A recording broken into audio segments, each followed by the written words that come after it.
Hello, wine friends, and welcome again back to my wine cellar for today's installment on sparkling wine. I hope you all had a wonderful Father's Day weekend. I actually got this wonderful glass, which I'll talk about later. It's inscribed Doc G's Wine and Spirits from my son and his wonderful girlfriend, Morgan. So thank you, Jeff and Morgan, for this wonderful glass, which will serve as a little side note here as we go through our presentation on sparkling wine.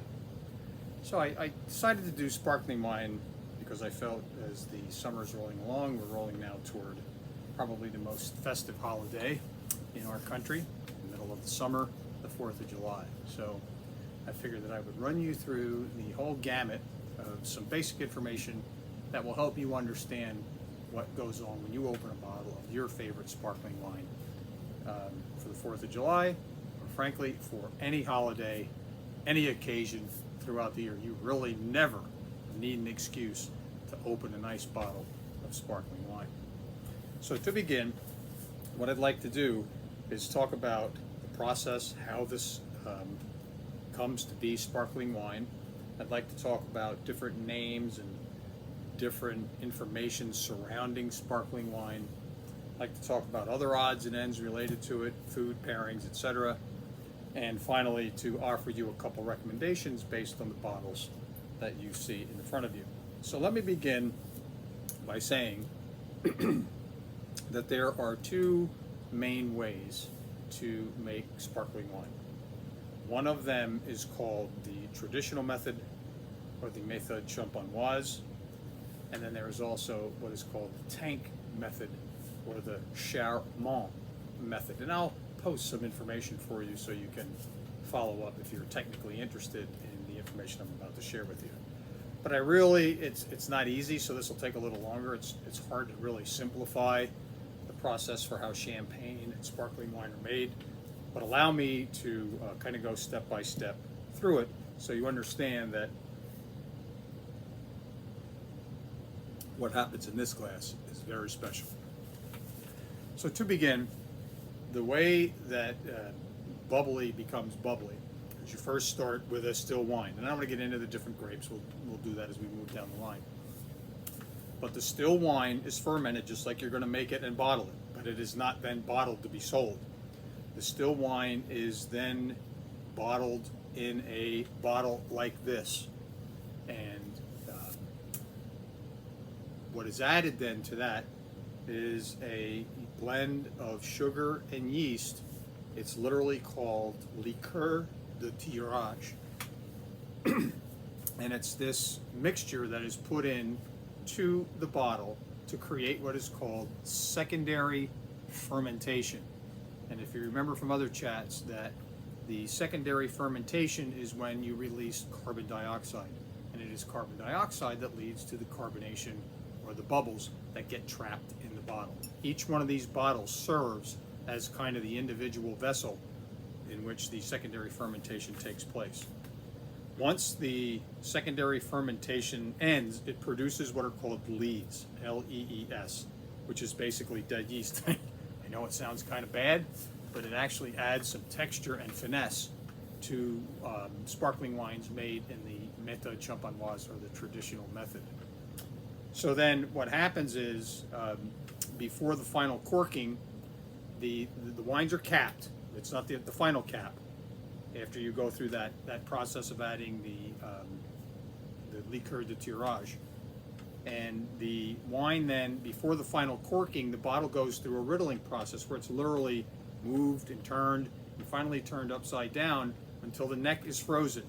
And the purpose for freezing the neck is that the yeast sediment settles in the neck of the bottle.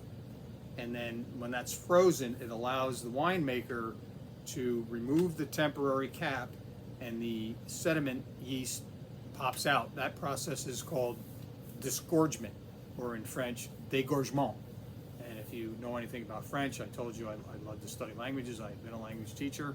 La gorge is the throat. So you're literally taking out of the throat of the bottle the yeast plug, if you want to call it that.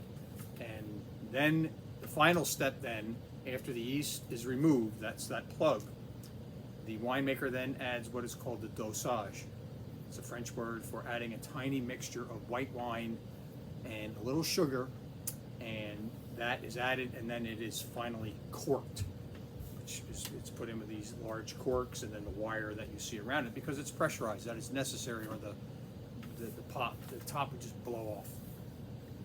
So that's the méthode traditionnelle, método traditionnel. Depends whatever language.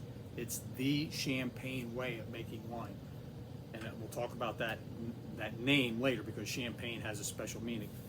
The second method of making sparkling wine is called the Charmant method or tank method, and it's basically the same process that you go through with the traditional method, but in the secondary, fermentation does not take place in the bottle. It takes place in a large pressurized tank.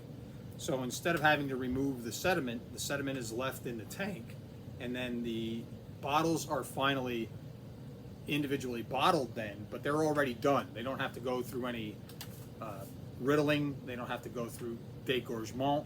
The only thing that they have to go through is the winemakers generally add a little dosage into the tank at the end before they finally bottle all of them. Probably the most popular sparkling wine that is made in this method is Prosecco, which can be a very fantastic sparkling wine. But we'll talk about that a little bit more later. So now let's move from science to the flavor profile. So that always allows me to get my nose in the glass.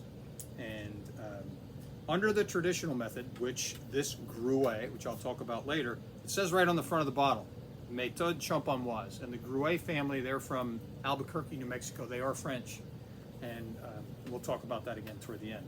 But the flavor profile of most of the traditional method wines, again, depending on the grape, but they tend to be, especially champagnes, a little bit bready, which I'm smelling on here, a little bit of toast. Obviously the yeast. If you don't like yeast, you might not like the bubbly. But if you don't like yeast, you don't like bread. So I don't know too many people that don't like bread. So it's like drinking bread sometimes, quite frankly. I just love champagne, love bubbly. So the more contact, the reason that is like that is when it's made in the Méthode Champenoise, there's more contact with the wine on the lees, and the lees impart a flavor to the wine and give it that special flavor that wines made in the traditional method have.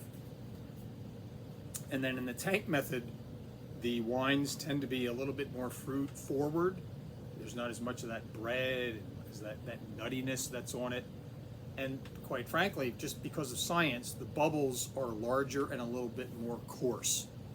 So it doesn't make them bad. There's many, many lovely Proseccos that are made in the Charmant or tank method. Actually, the Charmant method was invented by an Italian. It was a French guy who actually patented, so he got to name the process. So let me go now to the different names that you would have for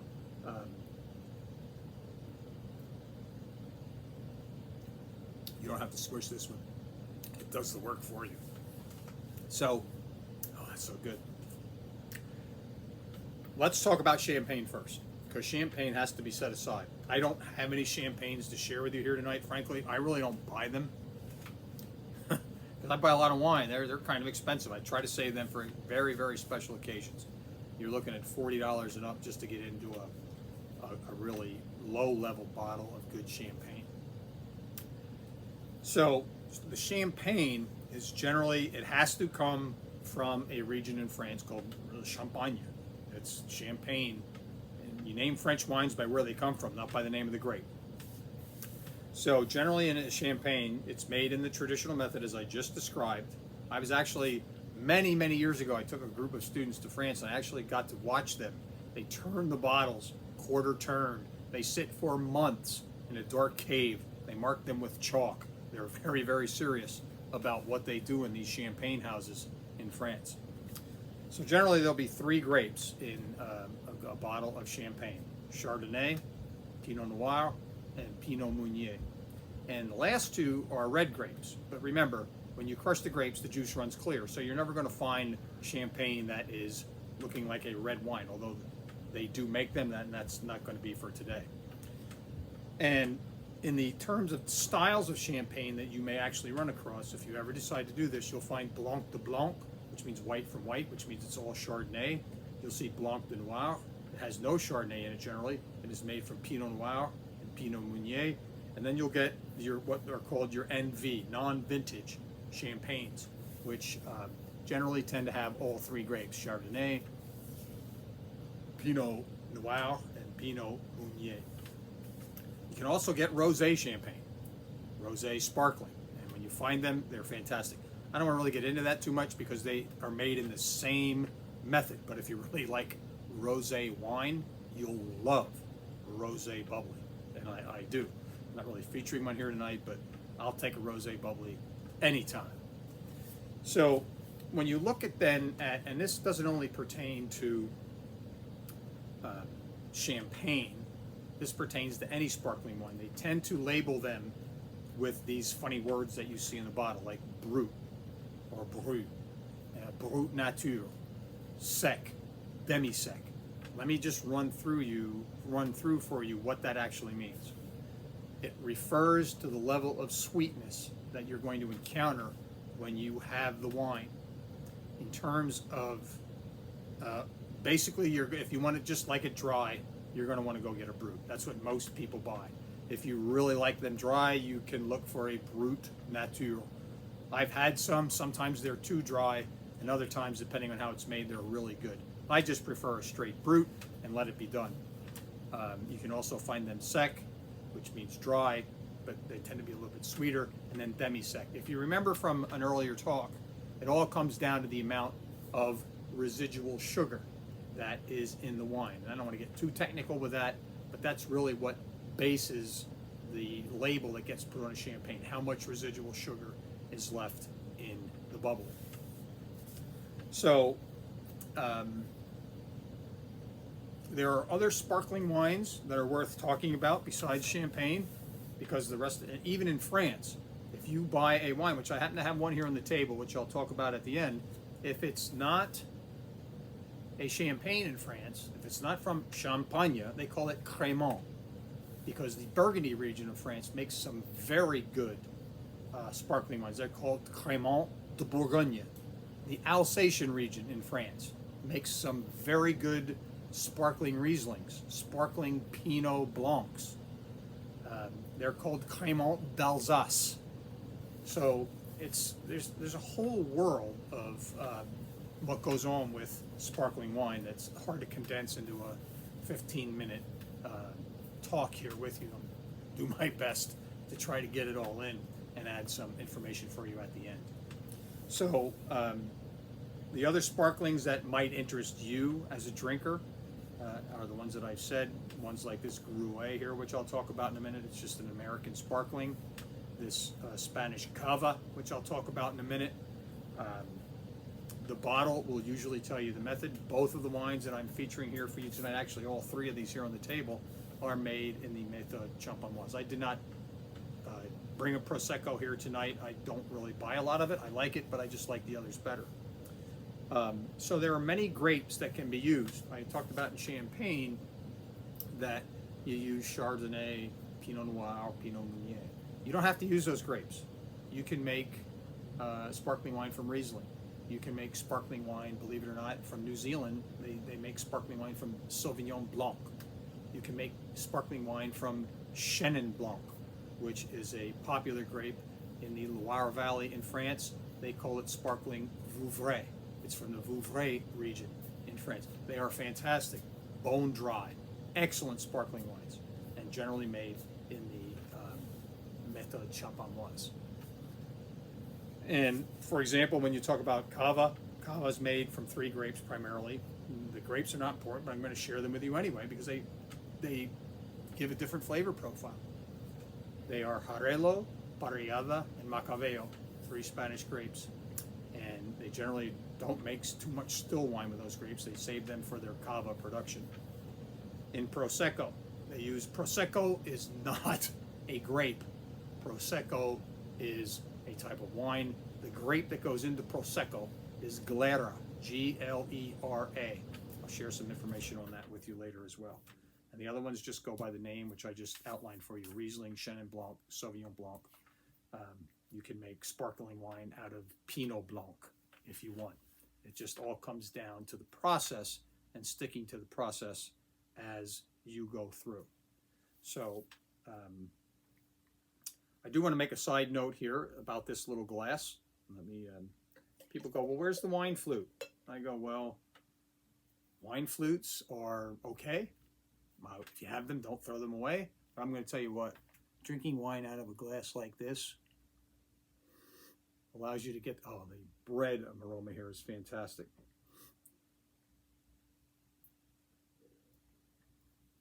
Don't be afraid to drink your bubbly out of any glass you want, especially one with a nice big bowl like this. And you do, going back to chilling notes, you want this nice and chilled. Warm, bubbly, forget it. You know, it's not going to taste well. It's warm, throw it away. You got to keep it cold, keep it nice.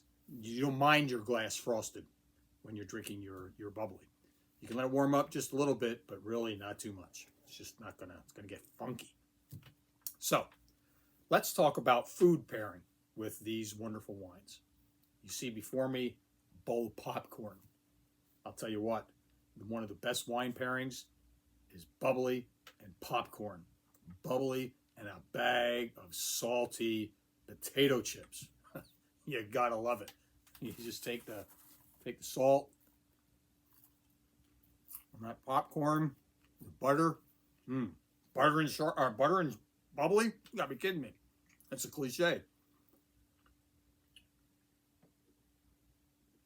Oh,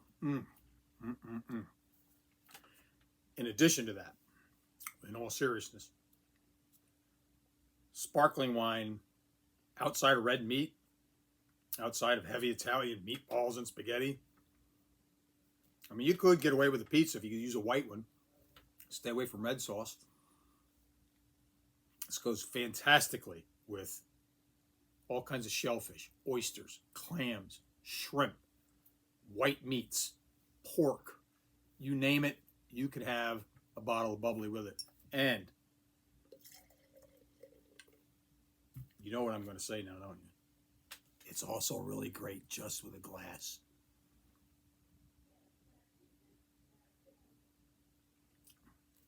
So on the 4th of July, I'm not going to say goodbye yet, but on the 4th of July, you know you're going to have some kind of food that you can have with this. Because I know there's going to be chips on the table, there's going to be ring bologna, there's going to be cheese, there's going to be all kinds of little green pepper, radishes, hummus, dip, you name it. This goes with all of it, hands down. So before we close out today, I'd like to talk about the friends of mine that are here on the table with us tonight. The first one, and these two, I'm going to say it now, are available in Pennsylvania. The bubbly's coming back on me. The two that are available in Pennsylvania, and I'm sure you can get them other places. This one is, I just want to talk about this one. But the first one is Gruet. And if it's called a Gruet Brut, if I look on the bottle, this is what they tell you. It is wonderful aromas of green apple, citrus, and mineral notes rounded out by a lingering hint of brioche, which is a nice bread. And that is so true. Oh my God, this is...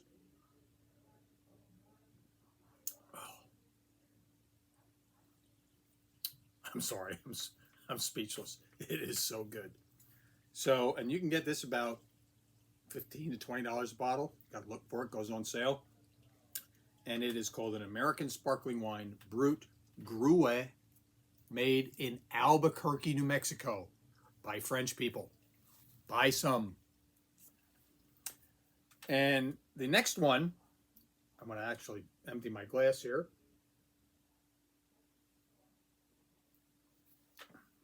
Because this is a totally different flavor profile. This is called Cava. This one is actually called Castel Roig. And if you look on the bottle, it actually tells you 12.5% ABV. It was made in September. It's been in the bottle 19 months. It is a Spanish sparkling wine. It is a brut, and it is made in the traditional method. All of that you can find out right from the bottle. And cavas, they can range from $10 to $12 a bottle to $20 to $25 a bottle. I'm going to be honest with you, I forgot what I paid for this one. I don't care. But let's pour a little bit and sample this together. Now remember, this one is made with not the same grapes as this one. This is made with some Spanish grapes called Jarelo, Macabeo, and Parellada. Notice the nice bubbles. You want a big glass. Never drink champagne again from a tiny glass. You get more for yourself too.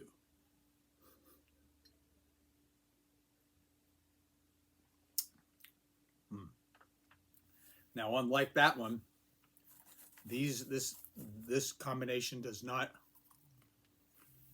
have that bread, that brioche. It's more fruit forward, more citrusy. A little bit of the bread, not much.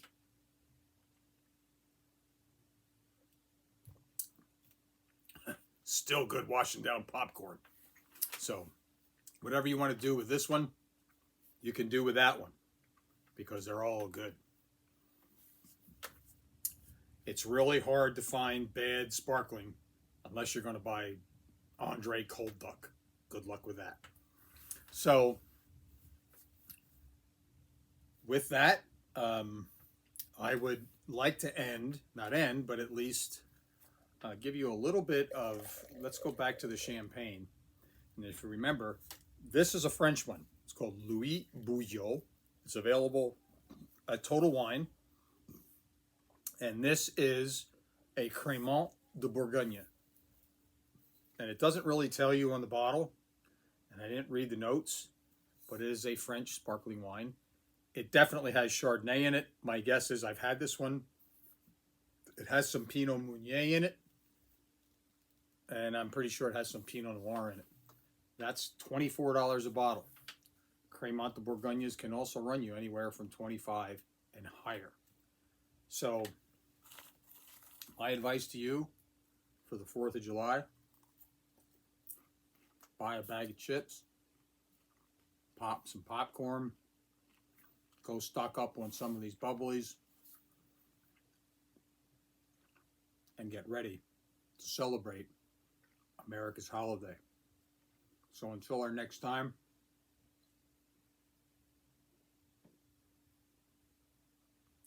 bonne santé, mes amis.